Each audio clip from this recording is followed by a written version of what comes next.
What's up, everyone? Welcome to episode 65 of the Noizze Podcast, brought to you by Noizze Taylor and sponsored by Stereo Brain Records. I am your host, / your boy, Kris Pure. I'm joined by my very good friend and Mr. Cynical himself, Samuel Lewis. Mate, it's a good episode, isn't it? I was about to say, I don't usually like to suck my own dick, but this episode's wicked. Yeah. What a treat the listeners have for the next sort of 30 to 35 minutes. And also what a wonderful thing it was for us to be able to do today. As you can see by the title of this episode, me and Sam interviewed Loz Taylor from While She Sleeps.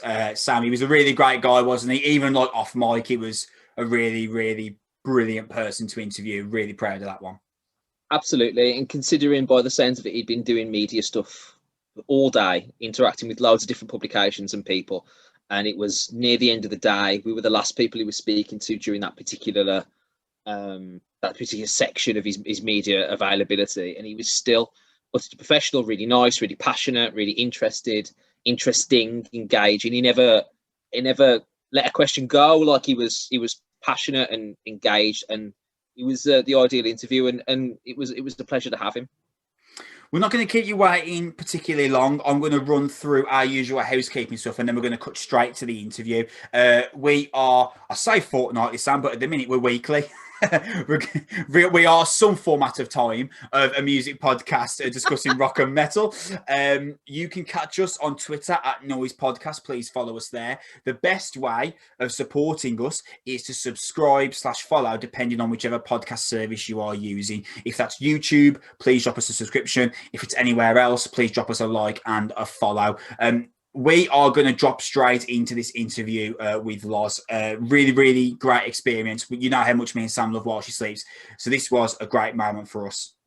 We are going to be back next Tuesday with a brand new episode. We may even be back before then, discussing a particularly large album coming out at the end of April. That review hasn't actually happened yet, so you know me, I don't like to talk about things that haven't actually happened just in case the world ends before then. Let's not keep you waiting any longer. We are going to be back next Tuesday with a new episode. Thank you for listening. This is Kris and Sam meets Loz Taylor. We'll see you next Tuesday. We love you. Bye. So we're now joined by Loz, vocalist from While She Sleeps. Dude, I cannot thank you enough for being on the show, man. This is so wicked. Thank you. No problem. Thanks for having me. Dude, I know that you are short on time, so we're going to get going straight away. Okay. I mentioned during the review that me and Sam did of Sleep Society that looking back at the Brainwashed era, I was like astonished that the music industry didn't seem to be giving you the push that you absolutely deserved at that time due to the quality of the record. Was that something that you felt or were angered by in the band, or am I just making a perception there because I'm a fan and that's not actually translated to how the band felt at the time? Honestly, during the Brainwashed time, we were going through like a series happening for While She Sleeps. We'd got picked up by a major label, so the roller coaster there was like pretty exciting. And I think naturally in that sort of world, people are blowing smoke up your ass and expecting huge things from you as a band. At the same time as that, like, I think that now we can all stand back and say we were alcoholic, you know, like, Right, we were really trying to live it up and smashing it. And I think that just naturally takes its toll on you. And then, so going into the recording of Brainwashed, you know, it was going to be a crucial record for us in terms of, you know, following up from This Is the Six being our debut. And it's never like, that's never an easy move, you know, like trying to, you know, people were saying She Sleeps to the next Lamb of God. Do you know what I mean? Lamb of God are one of my favorite bands ever. You know, it's quite, you know, it's a lot to stand up to. And I was going through a shitload of problems with my voice, coughing up blood. So that whole record, Brainwashed, I had a polyp in my throat. And I was coughing up blood during the whole recording process of that particular record. So listening back to Brainwashed now, you can almost hear that my voice is like a few steps deeper in the actual sound, in the pitch of my voice. So there was just tons going on. I think during that time as well, like Sean really hit a low with like depression and anxiety. I remember there were shows in like America on the Vans Warped Tour where like he couldn't actually be seen. Like he would hide behind his amp, still shredding, but you know, of course. he just didn't want to be out there. So there was so much going on, and And especially for like the other lads, like I'm a few years older, so for them at that time it was like a whirlwind of different shit going on, and they were young lads, you know what I mean? They were young shredders from Sheffield. So yeah, it's a difficult one to answer, really. I feel like the roller coaster of my voice problems and the uncertainty as to, I thought I was going to go into throat surgery and come out sounding like Joe Pasquale. Do you know what I mean? Like, or like David Beckham, and it was going to change everything for us. So we just really didn't know, and we were young and naive and just hammering it, and there was so much going on. So yeah, it was definitely a weird time. To add insult to injury with that record as well, we thought it'd be great to sort of write as many songs as like Rancid do on a record. So I remember saying to lads, yeah, but Rancid songs are like a couple of minutes long. Like all these metal songs are nearly 5 minutes long, and I've got a polyp in my throat. You know what I mean? So it was just a huge learning curve for us. We're still hugely proud of that record because of that and everything we overcame with it. And just, you know, like talking about like Brainwashed and society and like how fucked the world is and you know, sort of politics and stuff. So we're still very proud of the record, and it was a huge learning curve for us. So yeah, it's cool. I don't really know about whether we weren't kind of pushed enough. I think there was just enough going on in our world at that time for us to be slightly oblivious to that side of things and just sort of cracking on with trying to play live shows at that point. Yeah, that's fair. Can't wait for Joe Pasquale and Sleep Society. I need that. I think that needs to happen. Just like a meme or something now. That's like... It might be amazing. Him singing that part at the start of You Are We, just that high-pitched voice, just be absurd. So Sleep Society out on April 16th. What was it like writing, recording and producing an album during a pandemic? Did it help bring you guys closer? You talk about any personal issues you had dealing with stuff before. Was it actually easier in the pandemic where you could be closer together? Obviously the studio you built, all that sort of stuff. Was it easier? Was it more difficult? What was that experience like? I think there was a bit of both in it for us. Usually when we're going into writing a record, we've kind of got a set couple of weeks and then we're flying, like we're like ditching out to Europe to play like festivals and stuff, or we've got other things to sort of contend with. Obviously, the way that we've released this record is like no different to any other. We're very like punk rock, DIY, epic sort of band. And everything like more than ever now is done in house. We're like self-managing, and, you know, the machine that's working behind Sleeps at the moment is just constantly churning, you know, we're like not stopping, especially up to release week. And the album was kind of no different. We've never been home for this long before. So, you know, working, you know, Bozza Jono's guidelines haven't really helped anything in terms of like working in and out of those. You know, 1 minute we can all kind of go to the warehouse and work safely. The next minute it's back down into restrictions, and it's just an ongoing process. I think we've got, it's a pandemic, you know, we've got to do it in waves to be able to understand how it's working in order to overcome. That did make sort of working around different things, recording, you know, difficult. Sometimes we could only have 2 people in the studio, and that might be our producer and Sean, like putting down riffs. And, you know, you want to be in the thick of it. You want to be feeling it. But, you know, you got to do what you got to do. At times I would just at home, but I would like jump on the phone to Aaron, our bass player, and we just bounce ideas for lyrics off each other, you know. So it was kind of, we worked around it and it was fine.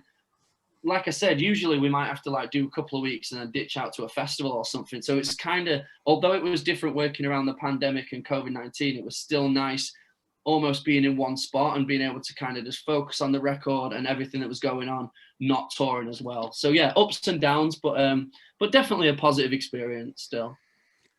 I said that one of the many things I love about While She Sleeps is with the Sleep Society Patreon, you're being the change that you want to see in the world, right? Like you've said that you've found issue with the current state of the music industry, and you're actually doing something about that. Do you think that more bands, instead of just writing about what they think is wrong with the world, more bands should actually do something about it, like you've done? If you've got a problem, do something. If you're not the solution, you're part of the problem, right? Yeah, definitely. I think, you know, it's kind of insane, really. We set out to build a fan base that was very, very united, and it's kind of crazy to feel like we have actually sort of achieved that. I feel like having a fan base that stands behind us, that are so loyal, allows us to be able to stand on this platform that we've made for ourselves and take risks, which is a beautiful thing. A sense of community is what I remember sitting on the back of the school bus, getting slapped around and spat for like in Slipknot and having to fight my way out of people like chavs, like giving me shit for like wearing corn hoodies and shit. And all that did for me was make my like my not affection, but you know, it didn't deter me away from being into what I'm into. You know, it just made that connection with people that were into that shit stronger. And I feel like in a way that's what we've created with the Sleep Society. It's like a community and a place where people can come and be and just know that they're in there with like-minded people. I've forgotten the question.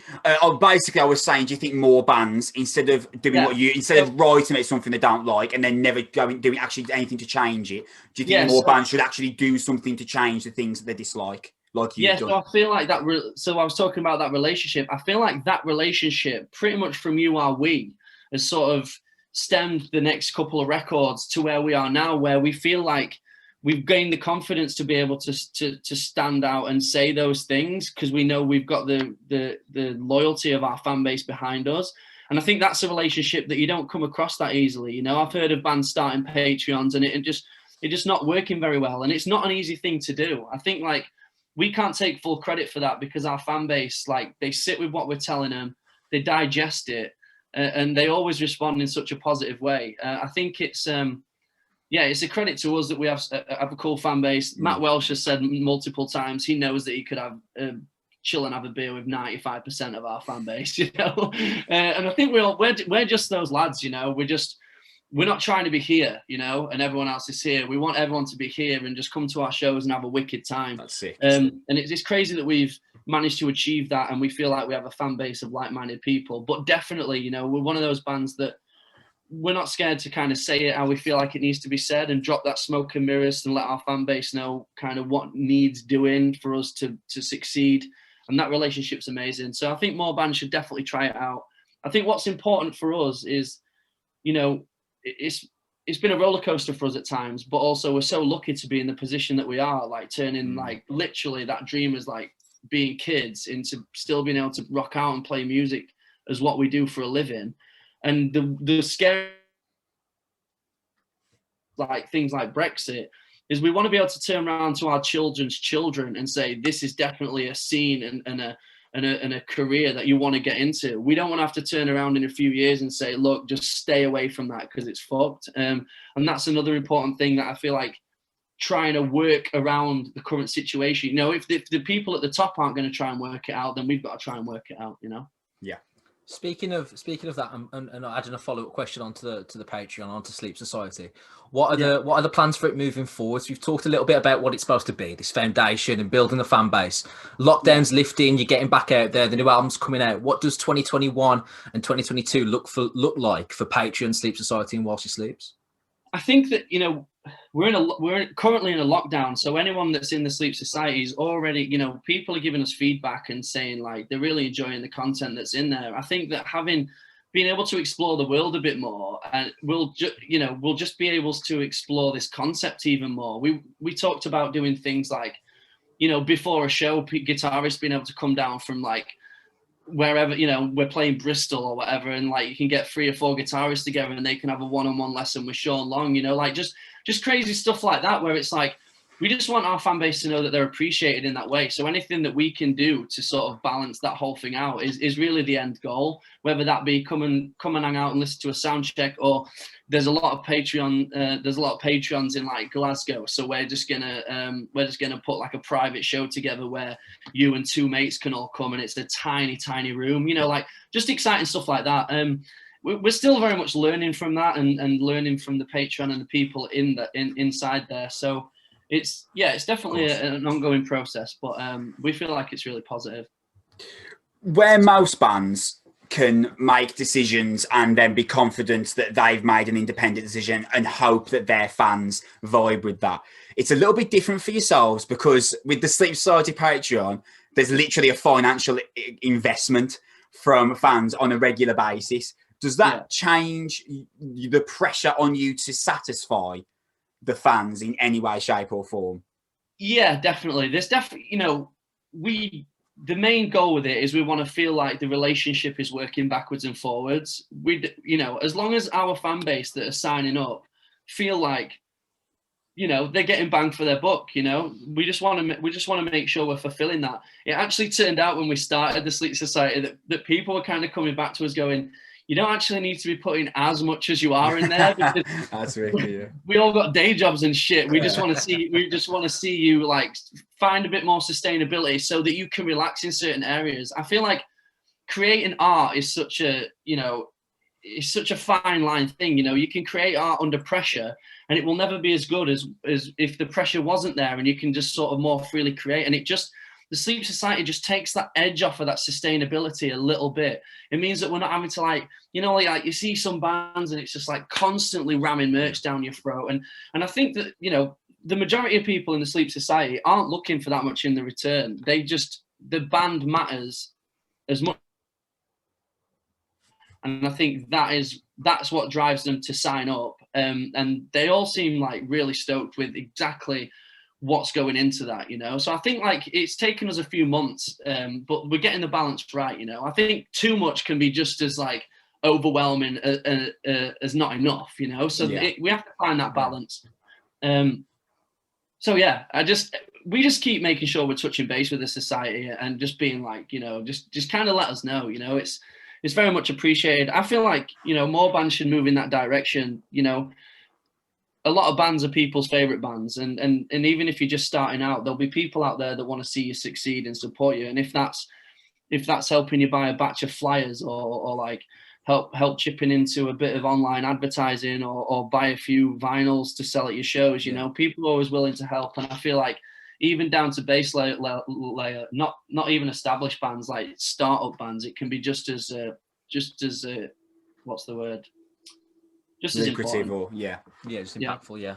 So let's talk about the new album coming out, because we reviewed it. We were just head over heels, man. So take us behind the curtain on the differences, because if you don't want to be saying so, that it sounds different to Sleep Society. That it's there's the songwriting feels a little bit different. It feels a bit more guitar centered than Sleep Society was. Obviously, there's the features as well. So can you talk about the songwriting styles? Has anything changed? Was there a conscious decision making process going into this particular album? Am I making this up as I'm going along? Talk to us about Sleep Society as an album and the differences between the last recordings and this one. Yeah, I think that, every time we step into a new record, we don't put too much pressure on ourselves and try and anticipate what's going to happen. We try and let it happen as organically as possible. Yeah, we don't really try and preempt what's going to happen too much in terms of a record. We just want to try and keep it a fresh slate every time we go into the studio. I will say that like our personal experiences through stuff like experiencing in the media or like in the world in general politically, and things that we've actually been through as people, like relationships that we've had, not in like a loving romantic way, but just like management and labels and all that kind of thing. They've always influenced things in the past in terms of like, kind of speaking quite heavily about like corruption and, like the way that our planet's run by the people in charge, and quite like anti-establishment at times. But I think with this record, we've all been going through a lot of internal battles over the last few years. Like I mentioned before, like there's been a bit of alcoholism in there for me that I've had to really sort of have a word with myself about and like kind of just address and be like, what do you need it for? What are you covering up, or what are you trying to deal with that, that means that you have to take alcohol to this point? And like different members of the band through different times. So I feel like with this record, we're speaking from a more inward place, more than like a place where we've observed things and like we're giving it out and kind of like trying to point the blame or say that like we're all to blame. You know what I mean? I think like this time there's more that's coming from the inside, and it's things that we've experienced that hopefully in a lyrical content can help other people that might be going through the same sort of things. Not always on that level of like, I know with Nervous we talk about mental health, which I think is crucially important, but other things going through that as well. Like I feel like even with like You Are All You Need, like there's things in there that you can sort of think, I sometimes get up in the morning and look at Instagram as the first thing I do, and I might go to bed and look at Instagram before I go to bed. Like, but what sort of gauge on life are you giving yourself if that's kind of the way you're living? Like the expectation there is not like one that's necessarily easy for you to reach. So how do you go through life expecting the right things, And it's about appreciating who you are for the individual that you are, and just different connotations like that running through the record that have come from a more a place of trying to find balance and restore balance in our own lives, and not get too wrapped up in the industry and the journey that it has been so far. So I think that's something that's really apparent, and it's really strange. These sort of things were coming through in the demos, and they were already standing out in that way. But yeah, really kind of crazy to see that, like, being locked down in a pandemic and people being more isolated than ever before. Songs like Nervous, like, even standing out even more now and making even more sense during to the situation that we're in. So that's always really interesting for us. We've got this thing where, like, we seem to say stuff in our albums, and then, like, a year or two down the line, it makes even more sense than it did when we wrote it. So yeah, like, yeah, that's some of the things there. It's kind of hard to sum up, you know, but I think that we're on a journey just as much as anyone is. And I think if our fan base can look at our lyrics and take some meaning for themselves in a positive way, I think, yeah, you know, like, we're a metal band. We want to play heavy tracks and anthemic tracks, but I think that our message overall is always one of positivity and unity, and I think that's what we want people to take from it, like, to feel like united in this dog shit that we're in sometimes. You mentioned unity there, and that branches brilliantly off onto my final question before we go to a quick fire round with you. Okay. you're the only real band member change, aren't you? Like, you were the only, when you came in, there hasn't been a band member change since then, has there? Which tells me in a decade that there's obviously a real sense of unity in the band. And to be fair, you can see that you could have seen that even on This Is the Six era, that it was obvious there was a really tight-knit group. But now you've made this new revenue stream for yourself. You headlined and sold out Brixton. You have made what is arguably, and me and Sam can argue this between ourselves, arguably your best record yet.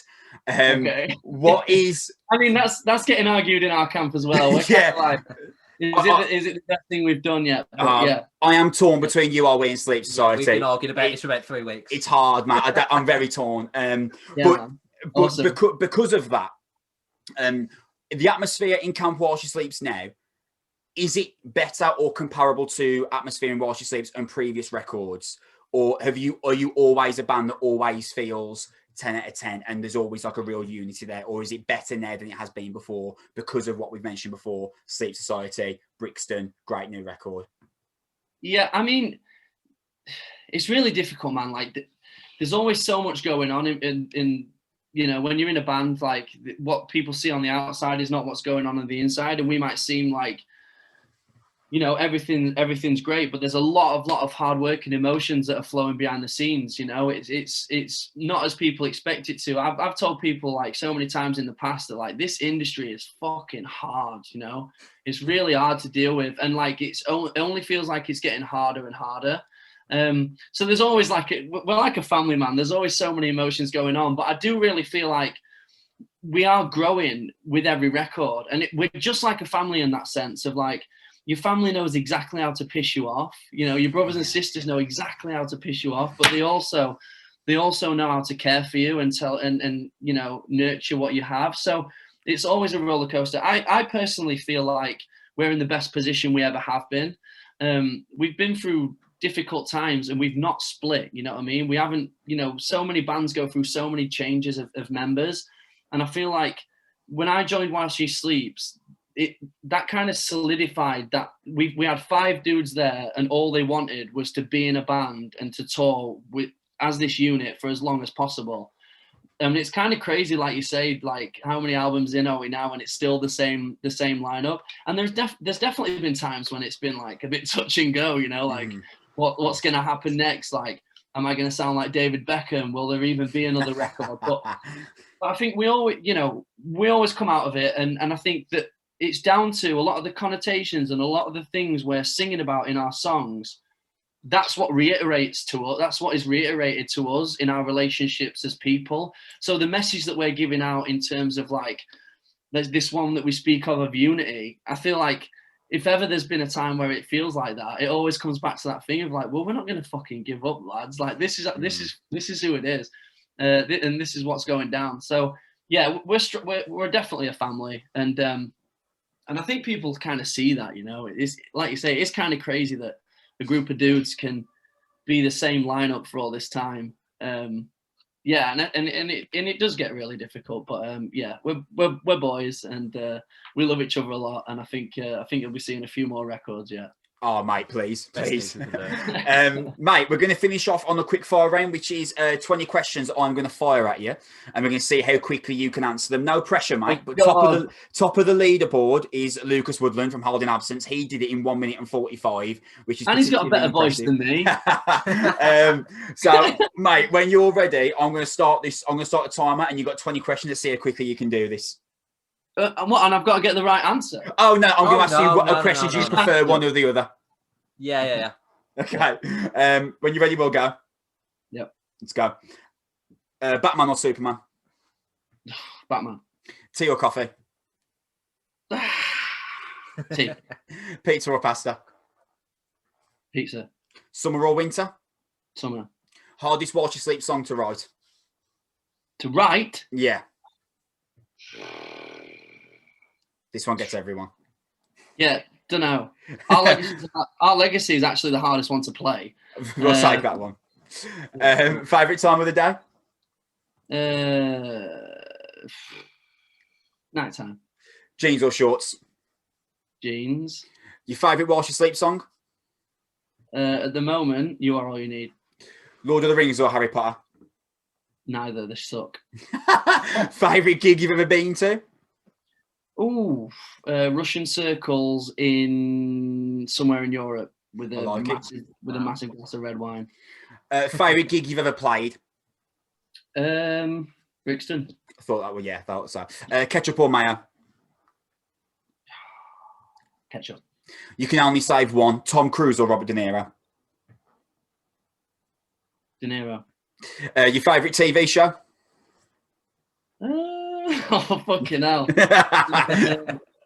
Can't even think about anything I'm watching. Favourite TV show? EastEnders. I love it. So that answers the next one. Soap operas, good or bad?